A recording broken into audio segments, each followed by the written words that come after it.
निखोज घटना बड़ अपडेट सामना आसी परिवार लोक मिलानी सिंगापुर सरकार सहयोग जहाँ माँ कांदी कांदी कहते सिंगापुर जाई निराश होती सार्थक माँ और मामू जहाज केवल सार्थक चैम्बर को देखा अनुमति मिली जहाजर अन्य कौन स्थान देखा दिगला ना सिंगापुर हाई कमिशनर को साक्षात कर सार्थक माँ सिंगापुर हाई कमिशनर सहित 45 मिनिट धरी आलोचना करिसेंती। हाई कमिशनर ऑफिस रु सबु सहयोग करा सूचना। सार्थक निखोज घटनार उच्चस्तरीय तदंत करा काली भुवनेश्वर में पहुंचे सार्थक माँ एवं मामू सरकार को सार्थक आई कोहबरा निवेदन करिसेंती मो नाती बंची ताकू कोठी लुचाई रखा जाइछि सरकार को निवेदन ताकू खोजी दियंतु सार्थक आई नहेले गोटे जीवन पाई आउ 5टी जीवन चली जिवो बोली कहछंती।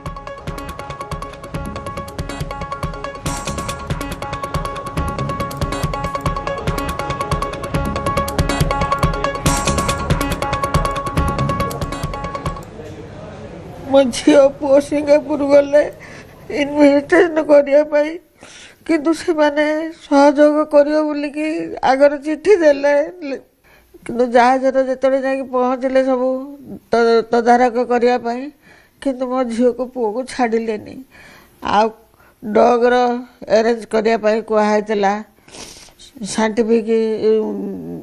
को स्क्वाड को नवापाई कहला से माने किछि देलेनी सेमती नहीं गले मो नाती जो रूम रोला तार जिनस पत्र पैकिंग कर देगी मो झी हाथ देदेले मो झी कहला बोल समुद्र पड़ा भाया कौन सी स्थान मुझे देखिली कौन सी जगार गोड़ खसी जाए पड़ज कि कौन कर भल थिला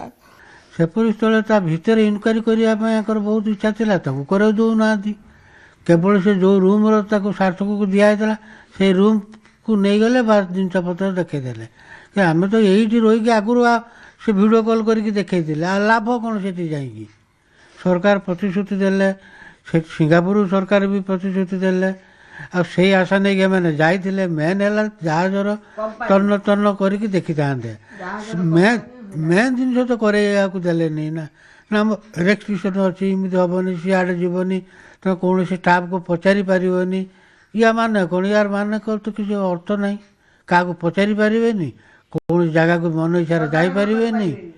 ये जो रेस्ट्रिक्शन लगे ना ना ये जो रेस्ट्रिक्शन लगे कौन लाभ कौन है